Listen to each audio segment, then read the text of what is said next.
లోకంలో సంతోషపడతా ఉంటారు, లోకంలో ఆనందపడతా ఉంటారు. అయితే గౌతమ విషయంలో అలా కాక ప్రత్యేకంగా దేవుల్లో సంతోషించడానికి ఒక ప్రార్థన కూడిక ఏర్పాటు చేసి దేవునికి స్తోత్రం చెప్పండి. హల్లెలూయా. ఇంకొక మాట జ్ఞాపకం చేస్తారు పిల్లలు. పరిశుద్ధ గ్రంథంలో నుండి రాయబడినటువంటి కీర్తన గ్రంథం 127వ అధ్యాయం 127వ అధ్యాయం 3 నుండి 5 వాక్యములు చూద్దాం. 127వ అధ్యాయం 3 నుండి 5 వాక్యములు. కుమారులు యెహోవా అనుగ్రహించు స్వాస్థ్యము, గర్భఫలము ఆయన ఇచ్చు బహుమానమే. యవన కాలమందు పుట్టిన కుమారులు బలవంతుని చేతిలోని బాణముల వంటి వారు. వారితో తన అంబుల పొది నింపుకొనిన వాడు ధన్యుడు. అటు వాడు సిగ్గుపడక గుమ్మలో తమ విరోధులతో వాదించుదురు.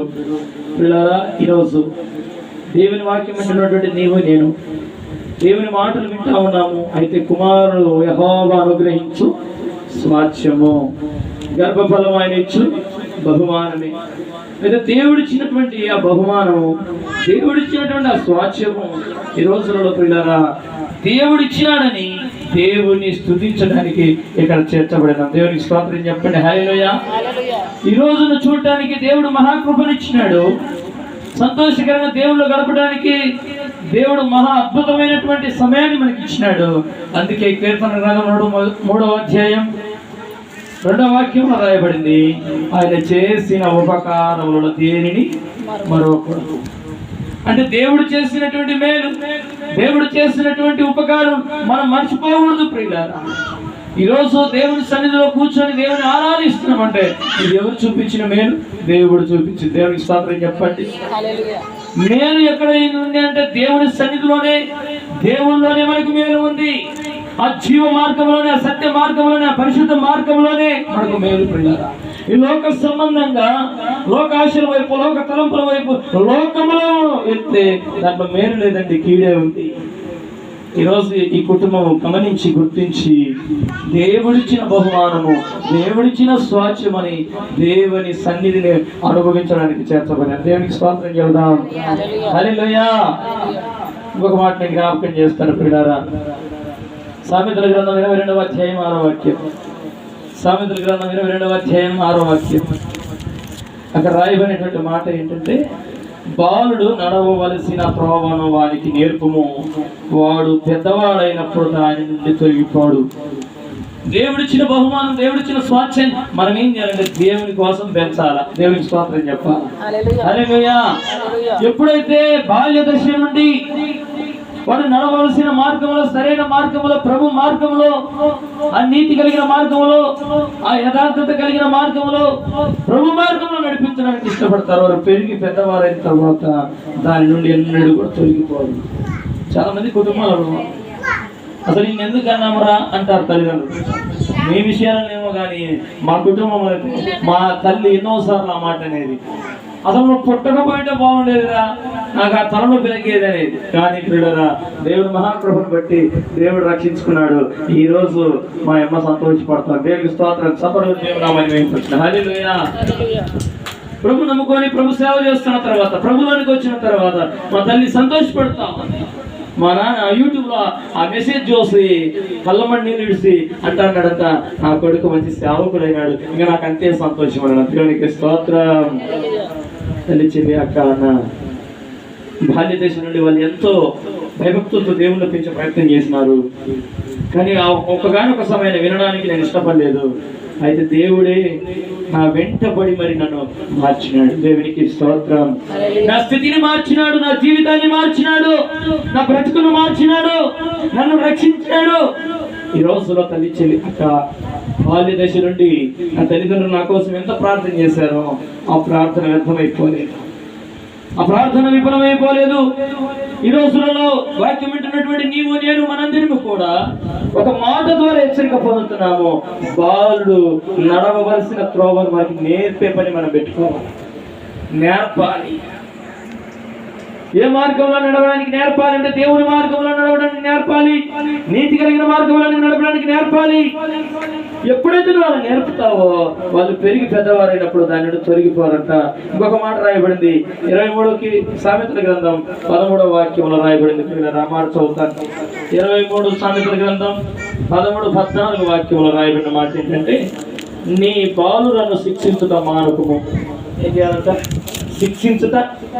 ఇప్పుడు తండ్రి తల్లి పిల్లల్ని ఏదైనా కొట్టవలసి వస్తే వాళ్ళని సంపాదన ఉద్దేశంతో కాదు, కానీ వాళ్ళను సరిచేయాలని ఉద్దేశం. అంటే శిక్షించాలి, దండించాలి, బుద్ధి చెప్పాలి, మన ప్రేమగా చేరదీయాలి. ఒకవేళ అలా చేయకపోతే అక్కడ రాయబడిన మాట ఏంటంటే, వ్యర్థముతో వాడిని కొట్టి నీడల వాడు చావకుండాను, వ్యర్థముతో వాడిని కొట్టి నీడల పాతాళమునకు పోకుండా వాని ఆత్మను నీవు తప్పించేదవు. చాలా మంది బెత్తం వాడకుండా నోటిని ఉపయోగిస్తూ ఉంటారు, వాళ్ళు మారరుకుంటారు.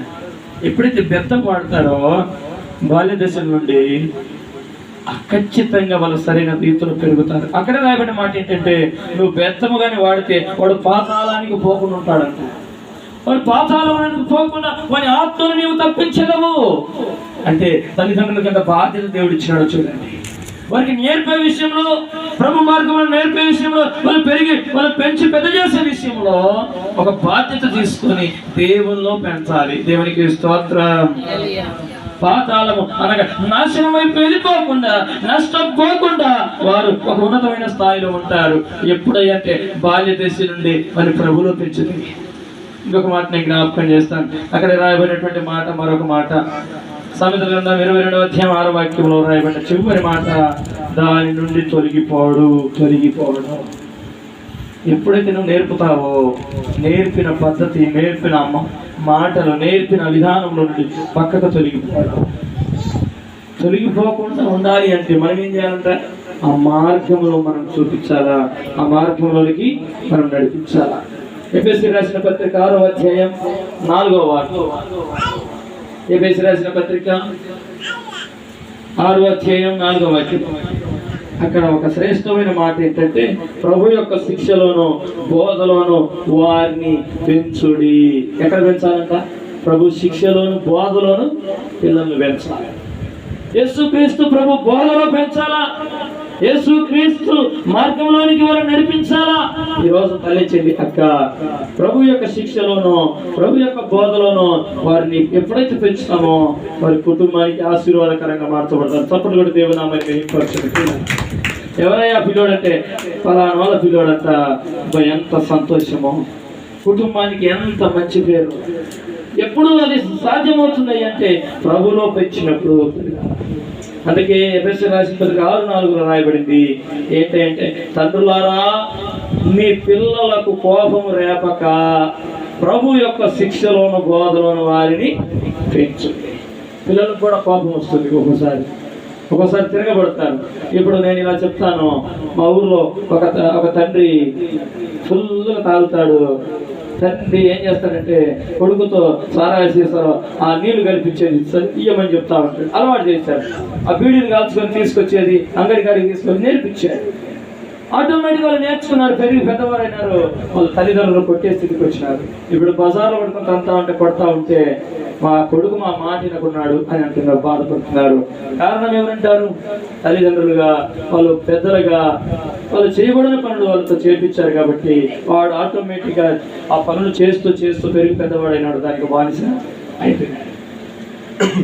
వీళ్ళారా ఈరోజు కొన్నిసార్లు తల్లిదండ్రుల మీద తిరగబడటానికి కారణం ఏంటంటే వాళ్ళు సరైన రీతిలో పెంచకపోవటమే. తల్లిదండ్రులుగా బాధ్యత తీసుకుని ఎప్పుడైతే మందిరానికి వెళ్ళి చిన్ననాటి నుండి వాళ్ళని కూడా దేవునికి అప్పచెప్తారో, దేవుని యొక్క భయం కలిగి వాళ్ళు ముందుకు సాగుతారు. వారు పెరిగి పెద్దవారైనప్పుడు ఏం జరుగుతుందంటే, నీకు మేలు కలుగునట్లు నీ తండ్రిని నీ తల్లిని సన్మానించుము, అప్పుడు నువ్వు భూమి మీద దీర్ఘాయుష్యవంతుడు అవుతావు. తల్లిని తండ్రిని సన్మానించే బిడ్డలుగా మార్చబడతారు.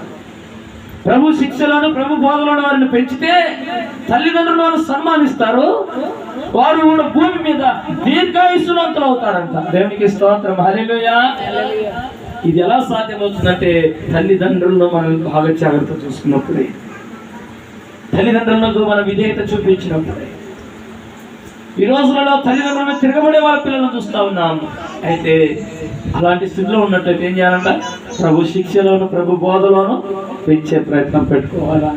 కుటుంబం సమేతంగా ప్రార్థనలో కూర్చోవాలా. ప్రభు మారుస్తూ వస్తాడు, ప్రభు జీవితాలు మారుస్తాడు, ప్రభు వారి కుటుంబాలను కడతాడు. ఇంకొక మాట నేను జ్ఞాపకం చేస్తాను. నిర్గమకాండం 20:12 రాయబడిన మాట ఏంటంటే, దీర్ఘాయుసున్నట్లు తల్లిని తండ్రిని సన్మానించు. ద్వితీయోపదేశకాండం 11:9 రాయబడింది, నేను నీకు ఆజ్ఞాపించే ఆజ్ఞలన్నింటినీ మీరు ఏం చేయాలంట? పాటించే ప్రయత్నం చేయాలా. ఏమైతే దేవుడు ఆజ్ఞాపించాడు ఆజ్ఞలను మనం మీరకూడదు. ఆజ్ఞ అతిక్రమమే పాపం. దేవుడు ఒక పని చేయమంటే ఆ పని చేయకపోవటమే పాపం. ప్రియులారా, ఈ రోజులలో దేవుని మాటల ద్వారా హెచ్చరిక పొందుతున్నటువంటి నీవు నేను ఎప్పుడైతే దేవుని మాటల ప్రకారం జీవిస్తామో, దేవుని యొక్క చిత్తానుసారంగా ముందుకు సాగుతామో, మనం లోకంలో దేవుడి మెచ్చిన పిల్లలుగా మార్చబడతాం. దేవునికి స్తోత్రం చెప్పండి. హల్లెలూయా. ఇంకొక మాట సామెతల గ్రంథం 20:20 తల్లిదండ్రులను దూషించువా నీ దీపము కారు చీకటిలో ఆరిపోవును. కొంతమంది చూస్తే తల్లిదండ్రులను పొద్దున్నే స్థితికే పని పెట్టుకుంటారు, తల్లిదండ్రులను దూషించే పని పెట్టుకుంటారు. అయితే రాయబడిన మాట ఏంటంటే కారు చీకటి అయిపోతారు జీవితం. అంటే తల్లిదండ్రులను మనం తిట్టకూడదు, దూషించకూడదు. అలా దూషిస్తే మరి జీవితము ప్రియులారా, తల్లిదండ్రులు మనం చేతులెత్తి ఆశీర్వదించేటట్టుగా వారి దగ్గర అణిగిమణిగి ఉండాలి. దేవునికి స్తోత్రం చెప్పాలి. హల్లెలూయా. తల్లిదండ్రులు ఏం చేస్తారంటే పిల్లలను దీవించే పని పెట్టుకోవాలి. చాలా మంది దీవించేదానికి బదులుగా వారు కోపం తెప్పించినప్పుడు, బాధ కలుగజేసినప్పుడు చాలా మంది దుర్భాషలాడుతూ ఉంటారు, శపించే ప్రయత్నం చేస్తూ ఉంటారు. కానీ శాపం వచ్చిన తల్లిదండ్రులు నోటి నుండి రాకూడదు. పిల్లల శాపం వచ్చిన తల్లిదండ్రులు నోట రాకూడదు. ఆశీర్వాదం వచ్చిన రావాలి. మన పిల్లలను దీవించాలే తప్ప శపించకూడదు. పిల్లల ఈ రోజులలో తల్లిదండ్రులుగా ఒక బాధ్యత తీసుకొని పిల్లలను ప్రేమించే విషయంలో, పిల్లల పట్ల ఒక బాధ్యత కలిగి ముందుకు సాగే విషయంలో ముందు ఉండాలని జ్ఞాపకం చేస్తున్నాను. ఇంకొక మాట నేను జ్ఞాపకం చేస్తాను. ప్రియులారా, మత్తయి సువార్త 14:6-11 రాయబడిన మాట ఏంటంటే బాప్తిసం ఇచ్చి యోహాను గురించి రాయబడిన సంగతి. బాప్తిసం ఇచ్చి యోహాను గారు ప్రియులారా, ఆయన పుట్టక ముందే తల్లిదండ్రులు ఏం చేసేవారంటే ప్రార్థన చేసేవారయ్యా, సేవ చేస్తున్నాము, నీ చిత్తానుసారంగా చేస్తున్నాము, నీ ఉద్దేశ ప్రకారం జరిగిస్తున్నామని నమ్మకంగా సేవ చేస్తున్నాము. వారు ఎవరంటే వృద్ధులు అని రాశారు. జకరియా, ఎలిజబెత్ వృద్ధాప్యంలోనికి వచ్చేసినారు. అయితే దేవుడు పరీక్ష చేసి చూసి చివరికి వారు వృద్ధులైపోయిన ముసలోళ్ళు అయిపోయిన తర్వాత ఎటువంటి కుమారుని దేవుడు ఇచ్చినాడంటే, భూమి మీద స్త్రీలు కనిన వారిలో యోహాను లాంటి వాడు అసలు ఎవరు లేడంటే. చూసారా, దేవుడు ఎటువంటి కుమారుని దేవుడు ఇచ్చాడు. అద్భుతకరంగా. అంటే ఆ యోహాను పెరిగి పెద్దవాడైన తర్వాత దేవుని మాటలు ప్రకటించే గొప్ప సేవకుడు, గొప్ప ప్రవక్త అయినాడు. చప్పటి దేవుడు నామని పరిస్థితి. ఆలస్యమైంది. ఆలస్యముగా దేవుడు ఇచ్చాడు, కానీ శ్రేష్టమైన వ్యక్తిని దేవుడు ఇచ్చాడు. ఈ రోజులలో వివాహమైన వెంటనే 2 సంవత్సరానికల్లా పిల్లోన పడుకొని తిరిగి చూస్తున్నారు. కానీ వారు పెరిగి పెద్దవారైన తర్వాత మరి సరైన రీతిలో పెంచక వారి తల్లిదండ్రులు తిరగబడి కుటుంబాలకు అవమానం ఇచ్చే వాళ్ళు చూస్తారు. అయితే జకరియా, ఎలిజబెత్ల జీవితంలో వారు వృద్ధాప్యంలోనికి వచ్చిన తర్వాత దేవుడు కనికరించి వారు ప్రార్థన ఆలకించి చక్కని కుమారుని ఇస్తే ఆ కుమారుడు కుటుంబానికే కాదు దేవుని నామానికి మహిమ తెచ్చేటట్టుగా మార్చబడినాడు. దేవునికి స్తోత్రం. దేవుని నామానికి ఘనత తెచ్చే బిడ్డగా బ్రతికినాడు. ఈ రోజుల్లో తల్లిదండ్రులకు దుఃఖాన్ని కలిగజేసే పిల్లలు ఉన్నారు, తల్లిదండ్రులకు బాధలు కొని తెచ్చి పెట్టే బిడ్డలు ఉన్నారు. అయితే యోహాను అటువంటి వ్యక్తి కాదండి. అరణ్యంలో కేకలు వేస్తున్నాడంట దేవుని గురించి. అరణ్యంలో ప్రభు మార్గం సరళం చేస్తున్నాడంట. ఈరోజు తల్లి చెల్లి అక్క అటువంటి గొప్ప కుమారులుగా ఈ కుమారులు మార్చబడదురుగాక, ఈ కుటుంబానికి ఆశీర్వాదం తెచ్చే బిడ్డలుగా మార్చబడదురుగాక ప్రార్థన చేస్తాను.